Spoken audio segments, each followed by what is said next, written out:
White House warning that it'll be fair game if these soldiers go into combat in Ukraine. NTD's Iris Tao has more from the White House.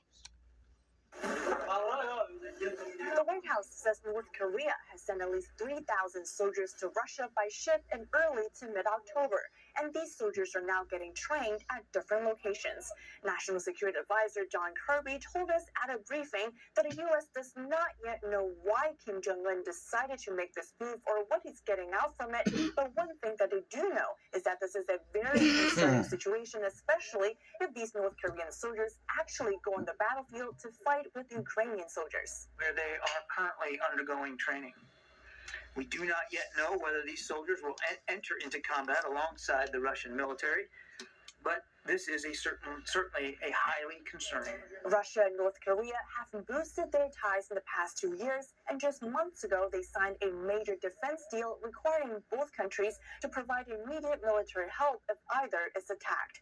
Despite growing concerns, the White House says the move is a sign of desperation by Russia. I think speaks volumes about how much his military is suffering. But it also warns that if these soldiers go into combat, there could be dead and wounded North Korean soldiers, and that the more severe impact could be on the Indo-Pacific. This willingness of Kim to literally put skin in the game here. Meanwhile, North Korea is known to have very close ties with Communist China. While it's not clear if China played a role in the latest move involving North Korea and Russia, China has been aiding Russia's war efforts by providing it with war-related technologies and buying a lot of its oil. China's Xi Jinping and Russia's Vladimir Putin just this week met at the BRICS summit, where they touted what they called a profound relationship despite turbulent geopolitics. Reporting from the White House, Iris Tao, NTD News. Microsoft says Chinese-controlled bots are attempting to influence voters on social media. The tech company publishing research today that reveals an army of fake accounts. Microsoft saying the bots have engaged in a coordinated interference effort in down-ballot races. Research finding that the Chinese troll network has gone after Republican Congressman Barry Moore of Alabama, as well as Michael McCall of Texas and Senator Marsha Blackburn of Tennessee. Microsoft said the group responsible is known as Tides of Flood. It has previously been associated with the Chinese regime's Ministry of Public Security. The report said that lawmakers are being targeted because of their criticism of the Chinese Communist Party and its policies. And I don't Republican like that. Senator Marco Rubio of Florida is also being targeted. However, Rubio is not up for re-election until 2028. And on the Democratic side, the Harris-Walz campaign has noticeably picked up the pace with rallies and interviews. Many events have been getting a boost from special guests, including former presidents and rock stars. NTD's Jason Clare is the latest from the Harris campaign. And twerkers. Good evening, Steve. Former President Trump is campaigning here in Duluth, Georgia, right after Zebulon, Georgia, because Georgia has 16 electoral college votes. It's one of the biggest swing states in the country. Now, Biden came out on top in 2020 by 0.2 percentage point. Now, Trump beat Hillary Clinton here by 5 points in 2016. The polls currently show a tight race here. Trump held a town hall in Zebulon right before this, talking about domestic car manufacturing and the importance of it, among many other topics. Take a look. One of the things we're doing is interest deductions on when you borrow money to buy a car, you get a deduction on it, and that's great. But you only get the deduction if it's built in America. The car has to be built in America. Trump also said that increasing oil production domestically will bring down inflation, and Senator J.D. Vance over in Las Vegas today at a campaign rally reflected that, talking about the high housing costs there and that parents are not having children because of it. Take a look. The biggest barrier to people, our young people starting families, having babies, is that they're worried about the cost of housing.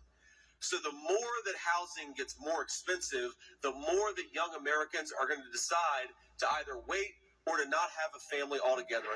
Senator Vance said that him and Trump, if elected, will also turn around the high housing costs by increasing oil production, making it easier to build homes, as well as cutting through the red tape, and then building on federal land that's unused in Nevada right now.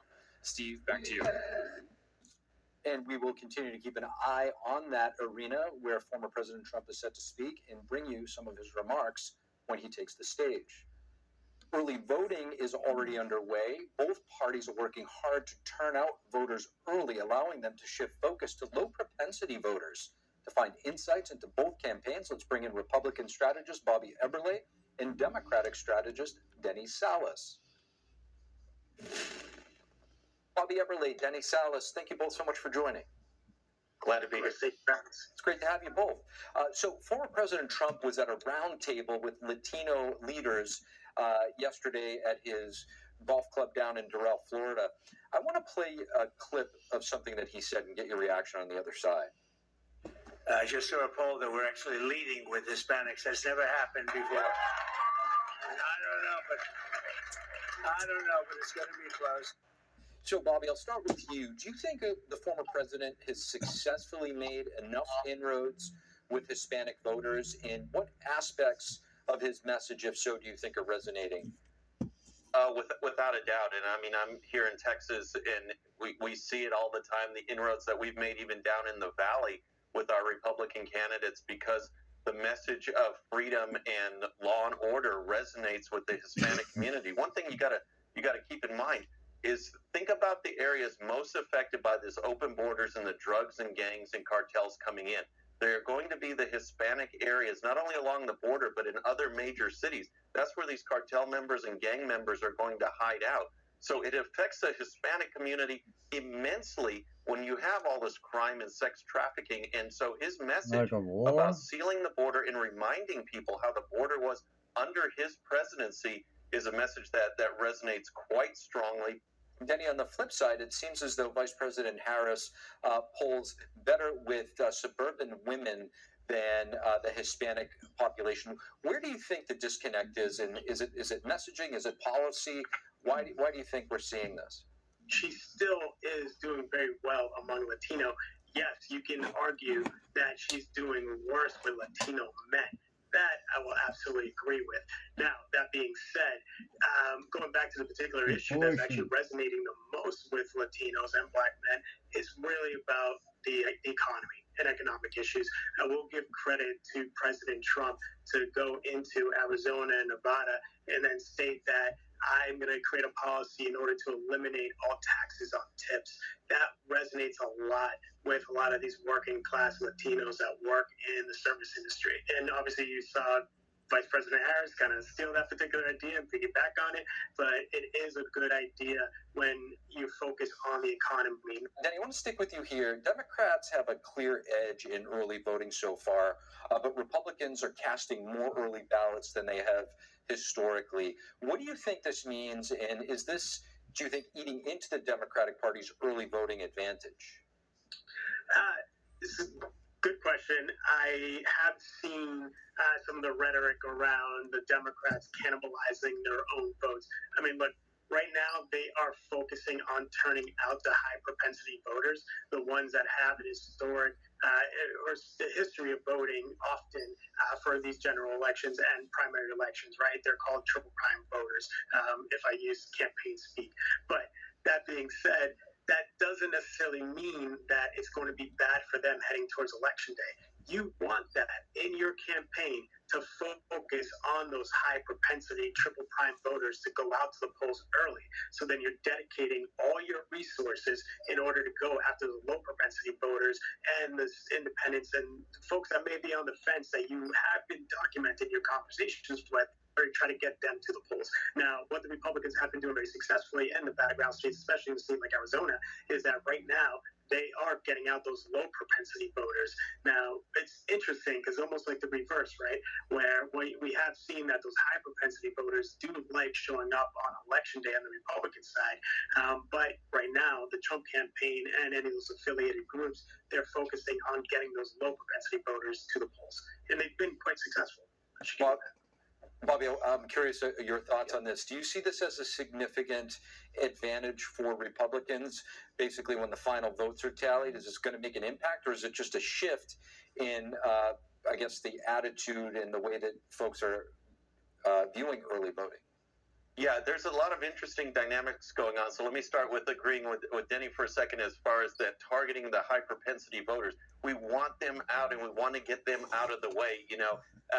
We try and tell people, hey, you want the emails and the texting to stop, just go vote, because then we'll clear you off the call lists in our data sheets.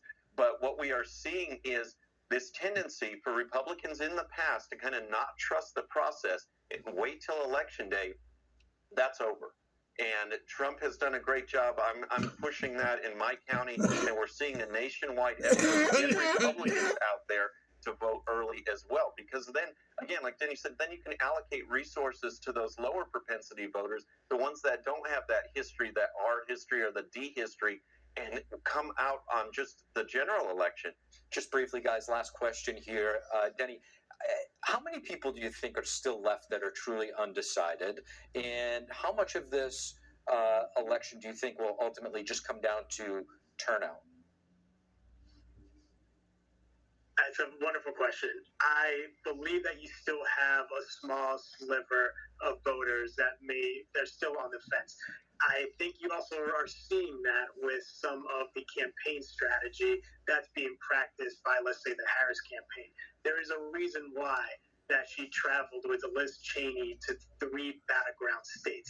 They are targeting center-right leaning women to come out and support Kamala Harris during the election. So you're seeing that there are some specific groups, and they might be very small, but it could be enough to swing an election in these tight margins in the battleground states. So I believe turnout is going to be vitally important in order to win this campaign on both sides. But yes, I think there are still some, and you're seeing that play out with some of the strategy being employed by both Harris campaign and the Trump campaign. Bobby, undecided, I'm not sure. Disaffected, I think there's still quite a few out there that are just saying, I don't like either. I'm not going to vote. In that case, who does that benefit? I think right now, because I think you're going to see a suppressed turnout on the Democrat side. So if you have people that are frustrated and don't want to vote, then it's going to benefit us. Because like in Texas, for example, you had this rallying around Beto in 2018. You had this rallying around Biden/anti-Trump in 2020. And now there's just nothing that's galvanizing them or energizing the other side. But those that may not want to vote either way at the top, how do we get them out and still vote Republican? That's a big challenge, and that's what we're working on. Bobby Eberle, Denny Salas, really appreciate both of your perspectives.